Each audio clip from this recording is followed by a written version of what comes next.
Hello, my name is Xavier McCreary, and today I will be talking about advertising art styles in the early 1900s. More specifically, I will be answering the question of how advertising has changed since the early 1900s and what aspects of art lend themselves to these changes. The first period I want to talk about is the Roaring Twenties. It is marked by its free living and an economic explosion. The economy experienced a 42% growth. The unemployment rate got as low as 4%, and consumer spending skyrocketed to $70 billion. Cars were a big purchase item at the time. They held the highest percentage of ad space in many magazines. There were also many appliances being sold like vacuums, radios, washing machines, and toasters. Other items included sunglasses, wristwatches, and frozen dinners. Cigarettes were sold a lot as well. Consumers desired to live like movie stars, so a large amount of their spending went towards leisurely activities. This included smoking, drinking, movies, and other things of that nature. Ads oftentimes made false claims about their products to sell more. Cigarettes were said to help people maintain a slim figure, and chocolates were believed to prevent sickness. Another popular ad message was wealth and luxury. Products were presented as expensive, and the people who possessed them were supposed to seem high class and fancy. This message was portrayed through the art style of the period, called Art Deco. The style features bright, showy colors like red and gold. There are also a lot of geometric shapes and clean, straight lines. The majority of advertisements were illustrated, as cameras were not very prominent yet. Something else to note is the emphasis on objects in these ads.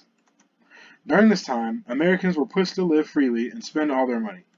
Activities that most middle-class Americans shied away from were now deemed as socially acceptable because of ads. Following the Roaring Twenties was the Great Depression, a period largely known as the longest and most devastating recession in U.S. history. The wholesale price index, or the measurement of changes in the pricing of goods, went down 33%. With less revenue, companies had to lay off workers, and consumer spending dropped by nearly 50%. Companies went back to selling gender roles like they did before the 20s. Women were expected to stay home so men could go out and look for jobs. Appliances and homemaking products were marketed towards women. Other ads harped on the necessity of their products. Companies fought hard to entice hesitant consumers into spending their money. What helped sell products was the art style.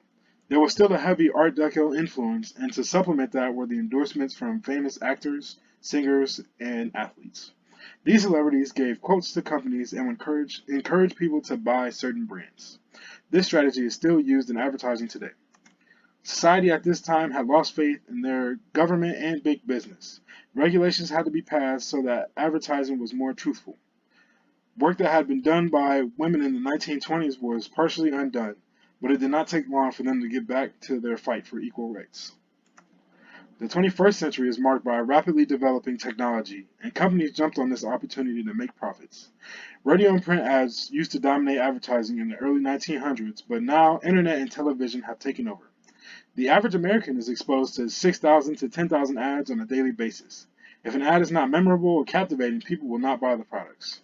To combat this, companies advertise in as many ways as possible, with banner ads, search ads, product placement, and my least favorite, emails. The art style of the 21st century is minimalistic. Advertisements feature intentional usage of color, memorable slogans, and heavy emphasis on the product. It is similar to Art Deco because of the emphasis created, but that's about it. 21st century ads are much more simplistic and rely heavily on the product and its design. Art Deco is still seen in advertising today for throwback ads and commercials. Advertising in the 21st century is different in both the art style and messages. A lot of ads now focus on social issues like gender and racial equality. They also encourage people to be more accepting about sexual orientation and the beauty standard. It is much more lenient socially now than it was in the 1900s. The research I conducted provides ample evidence that advertising played a big role in that change. Advertising is something I hope to get involved with when I leave college. It's eye-opening to see the impact a couple graphics can have on a nation. I am hopeful that one day I will be able to inspire a nation as well. Thank you for listening. And again, my name is Xavier McCreary. I hope you have a wonderful day.